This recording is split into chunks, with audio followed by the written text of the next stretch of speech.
Welcome to Florida Statements. I'm Jonathan Horton. Florida State University's campus recreation presents a plethora of dynamic activities to keep you off of your couch. The intramural sports program is in full swing. Here to speak with us today about the many activities offered through the program is intramural sports director Chris Schmoldt. Hello, Chris. Thank you for joining us today. Hello, how are you today? I am good. Thank you Awesome. so much. Thank for you for those who having don't me. know, oh sure, of course. Those who don't know what the intramural sports program is, how do you describe it? Well, to give you guys a sense, in general, it's just an opportunity for students who like to play sports or who have never tried a sport to really stay active on campus. And campus recreation, that's one of the big things we want to do in general, is keep students engaged on campus, being active, and really kind of establishing some lifelong fitness goals or just activity level for them to continue when they leave college. Intramural sports, basically what we do is we have smaller seasons, so not your traditional high school athletics program, but we do 6-week seasons for a lot of our sports, and then there's some playoffs, and then we have some smaller sports that may last about four weeks long and then have some playoffs. And so it's just giving them the opportunity to continue to play against other students on campus here, as opposed to a sport club program or varsity athletics where you go play other colleges and universities across the country. So how many individual sports and teams are offered in the program? We have about 50 sports that we offer every year. Now, we'll have like flag football, for example, and then in the spring we would have a 4-on-4 flag football season. So we try and offer multiple sports and those opportunities in both semesters as well as in the summer. Soccer, for example, is really big for us. So we offer soccer pretty much twice in the summer, in the fall, and in the spring, for example. Overall, though, we have over 2,500 teams that play either in the fall, spring, or summer in a calendar year. So it just shows you that a lot of students on campus do participate in our programs, but we also know that once someone participates in one sport, they like to come back and do multiple sports at the same time. So that's just a small gist of what we have. What are the more popular teams you would say that happen?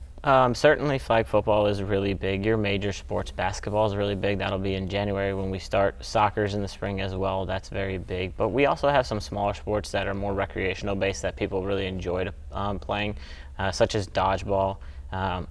We also play kickball. We also have a battleship tournament. So we do some other things because we really want to promote that anybody can play in our sports. So it's not just for those people that are competitive, that have played in high school. We want anyone to be able to come out and play. That's why we have multiple divisions, multiple leagues. We play on multiple days of the week. So really, it'll fit in anyone's schedule, and they can create their own team and come and play and really enjoy it.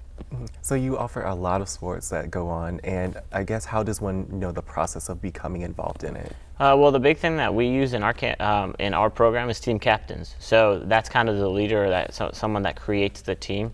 So if you want to be a team captain, basically, you find 5, 6, 10 of your friends, however many people in what sport you want to play, and then you sign up and register. And so we basically have a 7 to 8 day registration period for each of our sports. And so you go online, you do the registration. There's an exam that you learn the rules of the sport.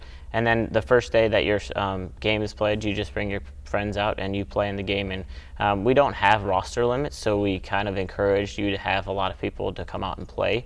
And it also works around students and their schedules and their work and everything else. So it's kind of a nice opportunity for you to find as many people as possible. But we also basically rely on Facebook. We have an intramural free agent page, so we know a lot of people that come to campus, they don't know anybody or they don't know someone that wants to play a sport. And so they just go on there and just say, I want to play soccer on Wednesdays. Does anyone need a female to play on my team? Or a male or whatever. And if a captain needs to find someone, he could just post on there, hey, we're looking for someone to come on our team to play on Tuesdays at 8 o'clock. And then that allows students to kind of create their own teams and find their own individuals, but either it's their friends or just a friend of a friend, and they create their own teams that way. And you were talking about teams. Are the teams co-ed, or you can just create it any way you want? We have multiple. So we obviously, some of our leagues are open, which means that it doesn't matter how many males or females. We have co-rec, which that means that you have to have a specific number of males and females on the field at all times. And then we do have men's and women's divisions as well. So, we have those opportunities. Just depends on the sport and all of them that are offered. We also offer fraternity and sorority as well. So essentially we have 5 different variations of what we would offer in each of our sports. It just depends on the season and when we offer them. Awesome. And finally, what is the most rewarding thing of being the director? Oh, wow. There's a lot of things that are rewarding. I think, as I mentioned at the beginning, one of the things that's really important is just kind of to create some sort of lifelong goal. We want obviously freshmen to be involved in our program, because if we can get someone as a freshman and they can create a healthy balance between their schoolwork and their involvement on campus and a job and everything, if they can do that their freshman year and they carry that out for 4 years, then when they leave here and they get a full-time job and maybe they start a family or they have all these other things going on, they've created just kind of this opportunity where they know how to balance their schedule and stay involved and stay active, and hopefully build that healthy lifestyle that we hope that every student that comes through campus recreation will build.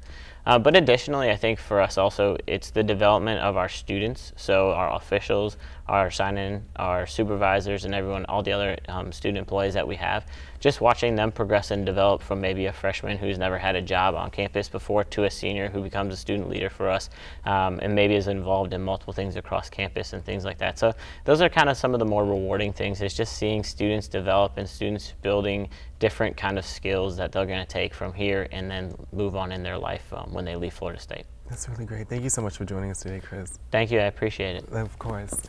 There you have it. As you heard, there are so many exciting things to get involved in. To find something that you will be tested for your competitive spirit, make sure to visit campusrec.fsu.edu.